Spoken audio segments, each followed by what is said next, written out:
Hi friends, எல்லோரும் எப்படி இருக்கீங்க? நல்லா இருக்கீங்களா?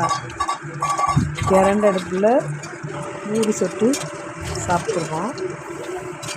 நானே பூரி சுட நினைக்காதீங்க, கடையில் வாங்கின பூரியை சூடு காட்டி சாப்பிட்டுட்ருக்கேன்.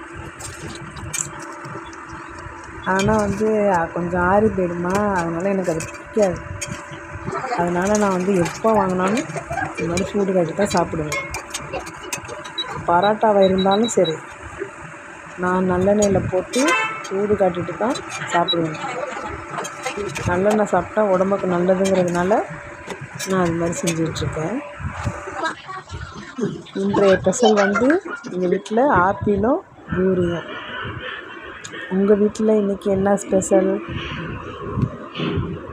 கமெண்ட்ஸ் பண்ணுங்கள், லைக் பண்ணுங்கள், ஷேர் பண்ணுங்கள். பாய் பாய் பாய்.